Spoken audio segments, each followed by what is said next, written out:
D pharma course. जैसा कि आप लोग अपने स्क्रीन पे देख पा रहे होंगे दोस्तों, इस वीडियो को बनाने का मकसद ये है कि काफ़ी समय पहले मतलब कुछ दिन पहले ही मैंने अपने एक पोल सेक्शन डाला था जिसमें मैंने पूछा था कि आपको कौन से कोर्स में एडमिशन लेना है।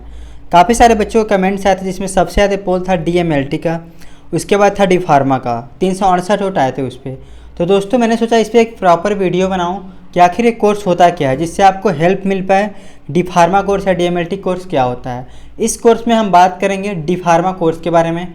डी फार्मा कोर्स की एलिजिबिलिटी क्या है, फॉर्म कब भरा जाता है, एडमिशन प्रोसेस क्या है, योग्यता क्या होनी चाहिए, करियर एस्पेक्ट क्या क्या हैं, कितने सारे कॉलेजेस हैं, तो सारी चीज़ें हम डिटेल में डिस्कस करेंगे। DMLT के लिए मैं इसके बाद वीडियो लेके आऊँगा।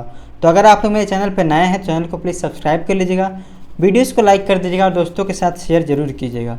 तो चलिए दोस्तों हम वीडियो को शुरू करते हैं और सारी इससे जुड़ी जानकारी इस वीडियो में ले लेते हैं। तो चलिए शुरू करते हैं। तो दोस्तों बात करते हैं डी फार्मा कोर्स के बारे में। तो डी फार्मा कोर्स का सबसे पहले हम मीनिंग समझते हैं, आखिर डी फार्मा कोर्स क्या है। तो देखिए डी फार्मा कोर्स 2 साल का एक कोर्स होता है जिसे हम बोलते हैं डिप्लोमा इन फार्मेसी। आप लोग यहाँ पे देखिए डिप्लोमा इन फार्मेसी बोलते हैं इसके। अब इसका मतलब क्या हुआ डिप्लोमा इन फार्मेसी का। देखिए दोस्तों डिप्लोमा इन फार्मेसी का मतलब मेडिसिन से है। जितने ही मेडिसिन्स बनती हैं, ठीक है, जो भी आप लोग मेडिकल स्टोर पर दवाएँ लेते हो, सारा का सारा जो संबंध होता है वो डिप्लोमा इन फार्मेसी से होता है, अर्थात एक फार्मासिस्ट से होता है। ठीक है, तो डी फार्मा का फुल फॉर्म होता है डिप्लोमा इन फार्मेसी। कोर्स की बात करें तो ये जो होता है 2 ईयर का कोर्स होता है। अब इसे कौन कैंडिडेट करते हैं, तो देखिए सबसे पहले अगर आपने 10th और 12th पास कर लिया है, अर्थात अगर आपका 12th पास आउट हो गए हो, आप लोग 12th आपने पास कर लिया है और आगे आप लोग अगर फार्मेसी की फील्ड में अपने करियर की स्टार्टिंग करना चाहते हैं तो आप डी फार्मा कर सकते हैं। यहाँ पर सबसे पहले मैं बात करूँगा एलिजिबिलिटी और क्राइटेरिया के बारे में। तो एलिजिबिलिटी और क्राइटेरिया जो है वो है मिनिमम आपके पास 12th पास आउट होना चाहिए। देखिए यहाँ पे 12th पास आउट आपको होना चाहिए। कितने परसेंट नंबरों से, तो वो होता है दोस्तों 45% नंबरों से। ये 45% जो नंबर बता रहा हूँ ये SC/ST कैंडिडेट के लिए होता है। अगर आप लोग जनरल या OBC से बिलोंग करते हो तो आपकी जो मिनिमम परसेंटेज है वो 60% तक होने चाहिए। ये ओवरऑल क्राइटेरिया है आपको एडमिशन लेने का। इसके बाद एक क्राइटेरिया की बात करें तो वो होता है दोस्तों PCM या PCB, अर्थात आपके जो 12th में आपने किया है वो PCB अर्थात फिजिक्स केमिस्ट्री बायोलॉजी या PCM अर्थात फिजिक्स केमिस्ट्री मैथमेटिक्स। तो अगर आपने मैथमेटिक्स या बायोलॉजी से किया है तो आप दोनों में से, अगर आप साइंस स्ट्रीम में मैथ से किए हो आपने या तो बायोलॉजी से किए हो, तो आप जो है आगे डी फार्मा परस्यू कर सकते हैं, आपको कोई दिक्कत नहीं होने वाली है। अब हम बात करें आपको तो डी फार्मा कोर्स में आखिर आपको क्या क्या जानने की सुविधाएं मिलती है। सबसे पहले आप लोग बात देख पा रहे हो यहाँ पे डी फार्मा में क्या क्या सिखाया जाता है। तो दोस्तों यहाँ पे मैं बात करूँगा कंपाउंडिंग टेक्निक के बारे में। कंपाउंडिंग टेक्निक के बारे में सिखाया जाता है इन्वेंट्री कंट्रोल के बारे में, third party billing, accuracy and self processing and effective verbal and written communication. देखिए इसका मतलब क्या होता है, मैं आपको एक चीज़ बता दूं।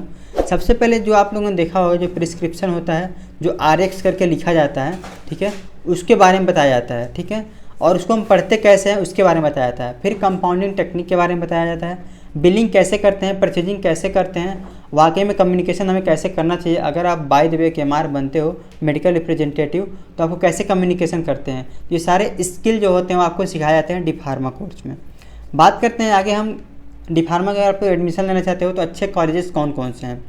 दोस्तों कॉलेज की बात करें तो डी फार्मा के सबसे अच्छे कॉलेज में मैं काउंट करता हूँ, ये मैंने अपने तरीके से डिज़ाइन किया है इसको और काफ़ी सारी चीज़ों को मैंने रिसर्च किया तब जाके मैंने ये लिया है। तो बात करें पहले नंबर पे तो आप लोग देख पा रहे हैं जामिया हमदर्द यूनिवर्सिटी न्यू दिल्ली। अगर आप लोग जामिया हमदर्द न्यू दिल्ली, अगर आप न्यू दिल्ली या किसी एरिया से बिलोंग करते हो आप लोग जामिया हमदर्द में एडमिशन ले सकते हो।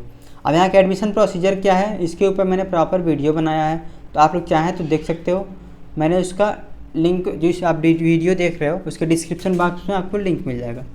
दूसरे नंबर पर मैंने रखा है Delhi pharmaceutical science and research university.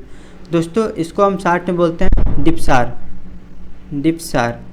अब डिप्सार में एडमिशन आप लोग ले सकते हो, क्योंकि मैं यहीं डिप्सार का स्टूडेंट हूँ डी फार्मा का, तो यहाँ पर आप लोग एडमिशन ले सकते हो। इसके ऊपर मैंने वीडियो बना रखा है, अगर आप लोग वीडियो देखना चाहते हो तो आप लोग देख सकते हैं, आपको मिल जाएगा डिस्क्रिप्शन बॉक्स में।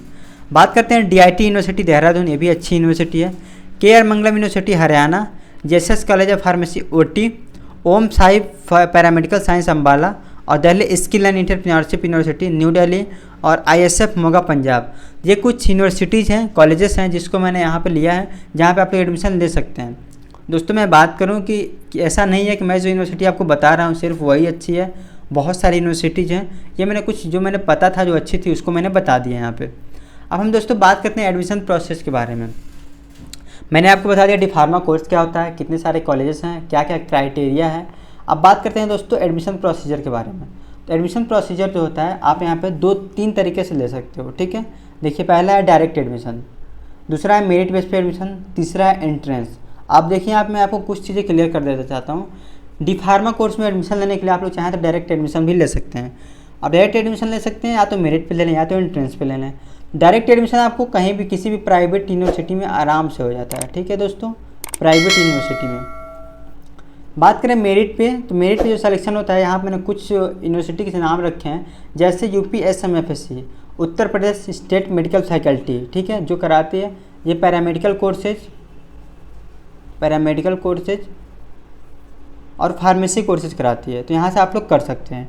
अब बात करें मेरिट में जो सिलेक्शन होता है वो डिप्सार में भी होता है, Delhi institute of pharmaceutical science and research university, तो आप लोग यहाँ पे एडमिशन ले सकते हैं। बात करें दोस्तों एंट्रेंस के बारे में, एंट्रेंस आप लोग कैसे पा सकते हो कॉलेज, तो दोस्तों उत्तर प्रदेश में 2 एंट्रेंस चलते हैं, JECAP अर्थात joint entrance examination council Uttar Pradesh, और UPSEE Uttar Pradesh state examination. तो आप लोग इन 2 एग्ज़ाम के थ्रू अपने डी फार्मा में आप लोग एडमिशन करा सकते हो। तो डी फार्मा में अगर आप लोग कोशिश करो, अगर आपके एंट्रेंस के थ्रू या मेरिट के थ्रू जो मिले कॉलेजेस या तो गवर्नमेंट कॉलेज मिले तो आप लोग एडमिशन ले सकते हैं। डायरेक्ट में थोड़ी फीस ज़्यादा हो जाती है। अब हम बात करते हैं आगे, आखिर फ़ीस क्या लगती है। अगर आप लोग गवर्नमेंट से करते हो या प्राइवेट से करते हो डी फार्मा, तो फीस क्या लगती है। तो दोस्तों फीस जो होती है वो गवर्नमेंट कॉलेज की होती है। यहाँ पर देखो आप लोग 30 से लेकर 40 हज़ार होती है गवर्नमेंट कॉलेज की। अगर आप लोग गवर्नमेंट कॉलेज से डी फार्मा कोर्स परस्यू कर रहे हैं तो आपको जो फीस लगती है वो 30 से लेकर 40 हज़ार हो सकती है। ये क्राइटेरिया अलग अलग कॉलेज के अलग अलग हो सकते हैं, किसी भी कॉलेज का सेम फीस नहीं होता है। अब बात करें हम प्राइवेट कॉलेज की, तो प्राइवेट कॉलेज में जो थोड़े अच्छे कॉलेज नहीं हैं, अर्थात जहाँ पे थोड़ी सुविधाएं उतनी नहीं प्रोवाइड कराती है, तो वो 70,000 से लेकर के और 1,10,000 तक ये पैसे लेते हैं। अब 1,10,000 के अंतर्गत मैं कुछ कॉलेज की बात करती होता है दोस्तों, जामिया हमदर्द न्यू दिल्ली, और लखनऊ में कुछ कॉलेज है, इंटीग्रल इंस्टीट्यूट ऑफ टेक्नोलॉजी है। और 70,000 की मैं बात करूँ तो ये जो है जो थोड़े छोटे मोटे कॉलेज हैं, लाइक बाराबंकी हो गया या तो फिर कानपुर में हो गया, तो वहाँ से जो प्राइवेट यूनिवर्सिटी है वहाँ पे जो फीस है वो 70,000 रुपये है। तो ये तो हो गई फीस स्ट्रक्चर के बारे में। अब दोस्तों आगे हम बात करें कि जॉब प्रोफाइल में, अर्थात आप लोग जब डी फार्मा कंप्लीट कर लेते हैं तो आप लोग कहाँ कहाँ जॉब कर सकते हैं और क्या क्या चीज़ें कर सकते हैं। काफ़ी सारे बच्चों के यही डाउट्स होते हैं, आखिर मैं कोर्स तो कर रहा हूँ लेकिन आगे मुझे इसमें क्या क्या सफलताएँ मिलेगी, तो उसके बारे में बात कर लेते हैं। देखिए सबसे पहले मैं आपको बात बता दूं, अगर आप लोग डी फार्मा करते हो तो आपके पास लाइसेंस मिल जाता है, ठीक है। लाइसेंस मिलता है, किस चीज़ का लाइसेंस मिलता है, आपको लाइसेंस मिलता है दुकान खोलने का, मेडिसिन का शॉप खोलने का, ठीक है, मेडिकल स्टोर खोलने का। इसे हम साइंटिफिक लैंग्वेज में ड्रग स्टोर बोलते हैं, लेकिन मैं यहाँ मेडिकल स्टोर टर्म का प्रयोग कर रहा हूँ। तो आप लोग को सबसे जो पहला बेनिफिट होता है, आपको लाइसेंस मिल जाता है और आपके पास आप जो है अपना दुकान खुद का खोल सकते हो, खुद का अपना जो है बिजनेस कर सकते हो। उसके अतिरिक्त यानी कि उसके एवं अगर बात करूं उसके अतिरिक्त आप लोग क्या क्या चीज़ें कर सकते हो, तो आप लोग as a pharmacist government hospital में लग सकते हो, प्राइवेट हॉस्पिटल में लग सकते हो, ठीक है, प्रैक्टिस कर सकते हो आप लोग कहीं प्राइवेट या गवर्नमेंट हॉस्पिटल में। उसके बाद से मैंने आपको जैसे ही बताया प्राइवेट ड्रग स्टोर भी खोला जा सकता है, ठीक है। मैं बात करूँ यहाँ पे देखियो एक और भी जो आपके पास अपॉर्चुनिटी रहती है वो होती है फार्मास्यूटिकल कंपनी में क्वालिटी कंट्रोल, मैन्युफैक्चरिंग और मार्केटिंग जैसे डिसीजन में वर्क किया जा सकता है। और इसके अलावा प्राइवेट फर्म में भी आप लोग कोई काम कर सकते हो, यानी कि कोई वहाँ बेसिकली जॉब कर सकते हो आप लोग, जहाँ पे दवाइयों की मैन्युफैक्चरिंग होती है। जैसा कि मैंने आगे ही बताया है प्रोडक्शन एग्जीक्यूटिव और साइंटिफिक ऑफिसर के तौर पे काम किया जा सकता है। मेडिकल रिप्रेजेंटेटिव जिसको MR बोलते हैं, ठीक है, क्वालिटी एनालिस्ट जिसको QC बोलते हैं, और फार्मासिस्ट और टेक्निकल सुपरवाइजर। तो इतने सारे ऑप्शन आपके पास खुल जाते हैं अगर आप लोग डी फार्मा कोर्स करके जाते हो तो। इसके अतिरिक्त मैं बात करूँ, अगर आप सबसे ज़्यादा जो डिमांड रहता है लोग लाइसेंस लेने के लिए यही कोर्स को करते हैं, और उसके बाद से आप डी फार्मा करने के बाद चाहें तो आगे भी बी फार्मा और M फार्मा करके आप हायर एजुकेशन के लिए जा सकते हैं। तो ये तो हो गई दोस्तों जॉब प्रोफाइल के बारे में। अब जॉब प्रोफाइल हो गई, कंप्लीट हो गई, ठीक है। उसके बाद से मैं बात करूँ आपको ट्रेनिंग के बारे में। ट्रेनिंग क्या होता है, इसमें कितने दिन की ट्रेनिंग दी जाती है। तो जैसे ही दोस्तों आपका 2 साल का 2 ईयर का जैसे ही आपका कंप्लीट होता है, जब भी आप लोग 2 ईयर कंप्लीट कर लेते हो अपने जो कोर्स है उसका ड्यूरेशन, उसके बाद आपको ट्रेनिंग होती है। ट्रेनिंग कितने महीने की होती है? 3 महीने तक ट्रेनिंग होती है। 3 महीने तक ट्रेनिंग होती है। अब इस ट्रेनिंग में आपको बेसिकली सिखाया गया था, आपने जो प्रैक्टिकल वर्क किया है वो तो भाई अलग है, जो थ्योरी वर्क किया है वो तो अलग है, लेकिन यहाँ पे आपको प्रैक्टिकल तौर पे क्या क्या चीज़ें सिखाई जाती है वो मैं आपको बता देता हूँ। इसमें बेसिकली ये सिखाया जाता है कि आप लोग जो दवा की पर्ची आती है उसे पढ़नी कैसे है, ड्रग का स्टोर कैसे किया जाता है, स्टोरेज कैसे किया जाता है, ठीक है। पेशेंट आते हैं तो उनसे डील कैसे किया जाता है, कोई पेशेंट आ रहा है तो आपको डील कैसे करना है, उनसे बात कैसे करना है, रूडली बिहेव नहीं करना है, आपके एथिक्स क्या हैं, आपके मोरल रिस्पॉन्सिबिलिटीज़ क्या हैं, ये सारी चीज़ें आपको ट्रेनिंग में प्रोवाइड की जाती हैं। अब हम बात कर लेते हैं दोस्तों कंपनी रिक्रूटर्स की।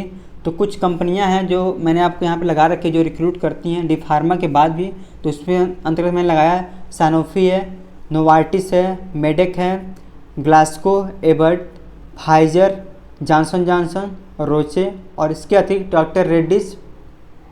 डॉक्टर रेड्डी काफ़ी डिमांडेबल कंपनी है इन सब चीज़ों के मामले में। ये तो कुछ कंपनियों के नाम हो गए। अब आगे हम बात करते हैं सैलरी के बारे में। सबसे ज़्यादा पूछा जाना सवाल, आखिर आप डी फार्मा करके कितनी सैलरी पा सकते हो। तो देखिए डी फार्मा की जो शुरुआती सैलरी होती है वो होती है दोस्तों 15,000 रुपये शुरुआती, ठीक है। इसके बाद क्या आपके एक्सपीरियंस के आधार पर सैलरी इतनी ज़्यादा बढ़ती जाती है आप लोग सोच नहीं सकते हो। लाइक अगर आप लोग गवर्नमेंट कॉलेज में जाते हो, मतलब गवर्नमेंट हॉस्पिटल में जाते हो ट्रेनिंग के लिए, और आप लोग अगर एग्जामिनेशन के थ्रू गवर्नमेंट हॉस्पिटल में चले गए तो आपको सैलरी प्रोवाइड की जाती है 45,000 से लेकर स्टार्ट। जैसे एम्स में बात करूँ तो एम्स की जो सैलरी है वो 45,000 स्टार्टिंग है डी फार्मा करने के बाद है, ठीक है। इसके बाद आपके पास और सारी अपॉर्चुनिटीज़ के बारे में बात कर लूँ, अगर कहाँ कहाँ आप लोग जा सकते हैं, तो आप एज अ फार्मासिस्ट रेलवे में फार्मासिस्ट बन सकते हैं, इसके अतिरिक्त एयर इंडिया में फार्मासिस्ट बन सकते हैं, एयर इंडिया में, ठीक है। मतलब जल सेना, थल सेना और वायु सेना, इन तीनों में आप फार्मासिस्ट की वैकेंसी निकलती रहती है। तो आप लोग यहाँ पर रिक्रूट हो सकते हैं और अच्छा खासा सैलरी यहाँ से अर्न कर सकते हैं। तो काफ़ी सारी चीज़ें मैंने आपको बता दिए हैं, काफ़ी सारे डाउट आपके क्लियर हो गए होंगे। सबसे ज़्यादा जो बात रहती है आखिर कोर्स क्या है, एलिजिबिलिटी क्या है, एडमिशन कैसे लेना है, डिटेल में मैंने बता दिया है। और दोस्तों वीडियो एंड करने से पहले मैं आपको एक चीज़ बता देना चाहता हूँ, मैं फार्मेसी से रिलेटेड सारी इन्फॉर्मेशन आपको प्रोवाइड कराता हूँ, इसलिए आप लोग मेरे चैनल को प्लीज़ सब्सक्राइब कर लीजिएगा, वीडियोज़ को लाइक कर दीजिएगा और दोस्तों के साथ शेयर जरूर कीजिएगा ऐसे इन्फॉर्मेटिव वीडियो के लिए।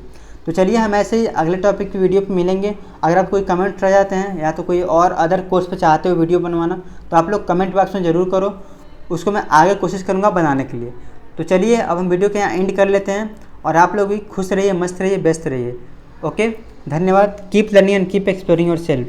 Have a good day. Thanks.